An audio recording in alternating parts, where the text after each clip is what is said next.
On November 22, 1963, U.S. President John F. Kennedy was assassinated in Dallas, Texas, a tragic event that sent shockwaves across the United States and the world. Kennedy, serving as the 35th president, was in Texas to mend political rifts within the Democratic Party ahead of the 1964 presidential election. His trip included visits to San Antonio, Houston, and Fort Worth, culminating in a motorcade procession through the streets of Dallas on that fateful day. As the presidential motorcade traveled through Dealey Plaza, thousands of spectators gathered to catch a glimpse of the charismatic leader. Riding in an open-top 1961 Lincoln Continental limousine, Kennedy was accompanied by First Lady Jacqueline Kennedy, Texas Governor John Connally, and Connally's wife, Nellie. At approximately 12:30 PM CST, 3 shots rang out. Kennedy was struck by 2 bullets, one in the upper back that exited through his neck, and a fatal shot to the head. Governor Connally was also seriously injured but survived.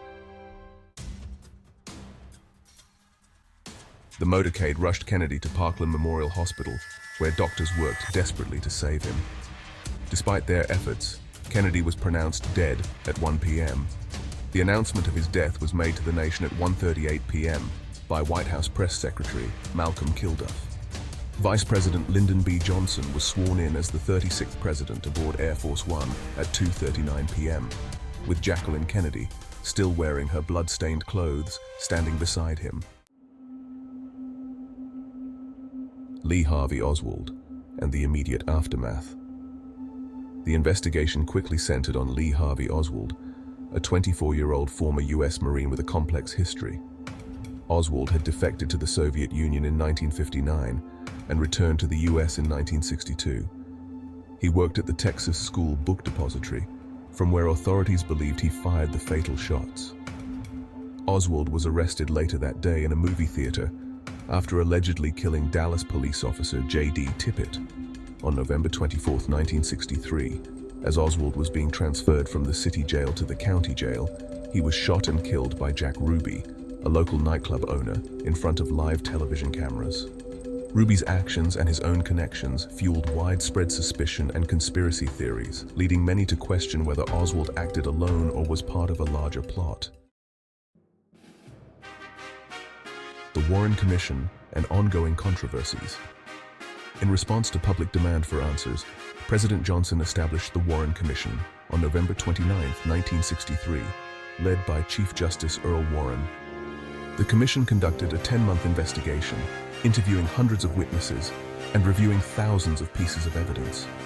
In September 1964, the commission published an 888-page report concluding that Oswald acted alone in assassinating Kennedy and that there was no evidence of a conspiracy. Despite these findings, skepticism and controversy have persisted.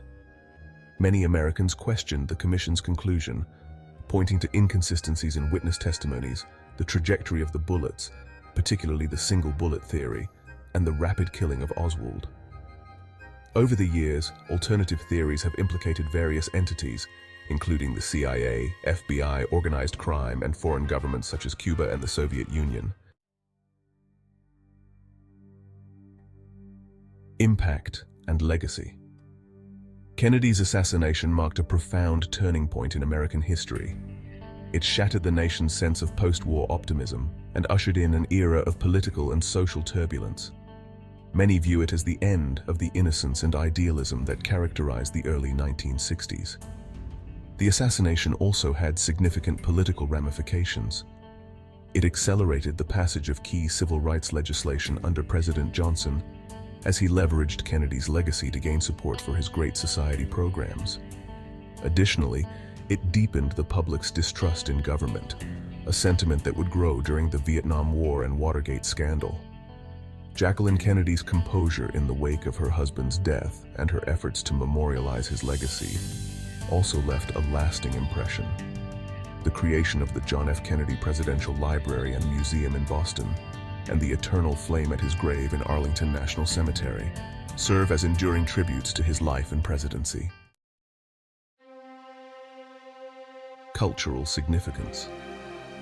Kennedy's assassination has been extensively covered in books, films, and documentaries, reflecting the ongoing fascination and debate surrounding his death. The event remains a subject of deep historical inquiry and public intrigue, symbolizing a moment when the course of American history was abruptly and tragically altered. Today, the events of November 22, 1963, continue to resonate, serving as a reminder of the fragility of democracy, the complexities of leadership, and the enduring quest for truth.